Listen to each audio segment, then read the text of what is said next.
Salut, nous sommes dans ma serre, mi-février, ça continue de pousser, hein. Et aujourd'hui, c'est parti pour les semis.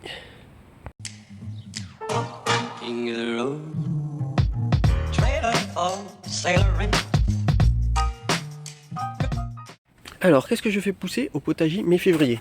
Alors d'abord, on a du concombre. Alors pourquoi V1? C'est parce qu'en fait, ce sont des concombres que j'ai sélectionnés au potager, ceux qui étaient les meilleurs, ceux dont le plant poussait le mieux, et ceux qui avaient le meilleur goût. Du coup, c'est la version 1, ça veut dire qu'en fait, je l'ai fait pousser 2 fois dans mon potager, et à chaque fois, j'ai sélectionné les meilleurs concombres. Donc voilà, ça ce sont mes propres semences, que je fais moi-même. Ça permet d'avoir des plants qui sont le mieux adaptés, et qui pousseront le mieux dans votre type de sol et dans votre région. Ensuite, tomates noires Komato, on peut voir qu'il y a marqué supermarché. Ça veut dire qu'en fait, c'est des tomates que j'ai achetées en supermarché, des tomates noires Komato, et dont j'ai récupéré les graines. Donc ça, c'est assez risqué, ce sont parfois des graines de type F1, donc on ne sait jamais sur quoi on va tomber. Alors peut-être que je vais retomber sur des tomates noires Komato. Vous pouvez vous abonner pour voir sur quoi je vais tomber, on ne sait jamais, ça peut être drôle. Ici, piment doux des Landes. Alors je sélectionne des plantes qui poussent très bien dans ma région, parce que du coup, ce sont des plantes qui sont adaptées à mon type de climat. Sachant que j'habite dans le Bordelais, je suis à côté des Landes. Aubergine. Tomate, V2. Ça veut dire que cette tomate a poussé 3 fois dans mon potager. Donc à chaque fois, j'ai sélectionné les meilleures. Donc là, ce sont vraiment les tomates les mieux adaptées à mon type de sol. On peut voir les graines. Et aubergine. Poivron. Voilà, j'ai sélectionné des plantes qui mettent beaucoup de temps à pousser et qui sont destinées à ma serre. Après seulement, ce sera vers fin février que je commencerai à faire les plantes qui seront destinées à mon potager. Alors, pourquoi je commence mes semis mi-février? C'est parce que l'année dernière, j'avais commencé mes semis début février et je me suis retrouvé avec énormément de plantes dans mon salon, vu qu'il y avait de nouveau du gel. À l'intérieur de mon salon, c'était une vraie pépinière. Voici ce que j'utilise pour mes semis. Vous voyez, j'utilise le terreau le moins cher possible. La plupart des potagistes vous diront de prendre du terreau à semis. C'est du terreau qui est enrichi avec du sable, mais qui n'est pas vraiment très riche en lui-même. Et franchement, je trouve que ça ne vaut pas vraiment le coup. Je préfère prendre le terreau le moins cher, et ensuite je le tamise à l'aide de cette petite cagette. Et une fois tamisé, je me retrouve avec le meilleur, c'est-à-dire un terreau vraiment très léger, où les semis pourront très très bien pousser.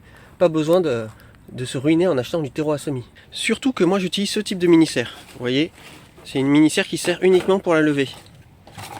Il est important de savoir que les graines, pour obtenir les feuilles, les 2 premières feuilles viennent uniquement de l'énergie qui est disponible dans la graine. Et c'est seulement les autres feuilles qui sont fabriquées à partir de l'énergie qu'elles récupèrent dans le terreau.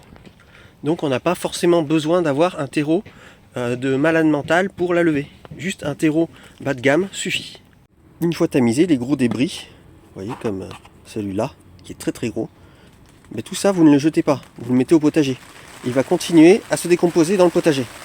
Une fois que vous avez bien tamisé le terreau, vous le mettez dans la barquette, vous mettez une bonne couche de terreau, et ensuite vous arrosez avec de l'eau de pluie.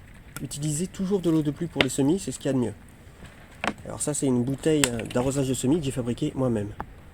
Ensuite vous mettez des étiquettes, alors ça ce sont des étiquettes que j'ai fabriquées moi-même à partir d'une bouteille de lait. Et après j'ai marqué dessus au marqueur. Donc voilà, vous mettez les étiquettes et après vous mettez les graines. Quand vous mettez les graines, veillez à bien les espacer. Comme ça, elles seront plus faciles à démarier. Une fois que les plants auront poussé, vous sélectionnerez les 2 meilleurs plants et le troisième, vous le retirez. Après avoir mis les graines, vous mettez une légère couche de terreau par-dessus. Petit indicateur pour savoir quelle couche de terre il faut mettre par-dessus les graines. Il ne faut pas que la couche de terre dépasse l'épaisseur d'une graine. Ça, c'est un bon indicateur. On peut voir que les fèves, par exemple, ce sont des grosses graines. Et là, on peut mettre une bonne couche de terre et ça ne les empêchera pas pour sortir.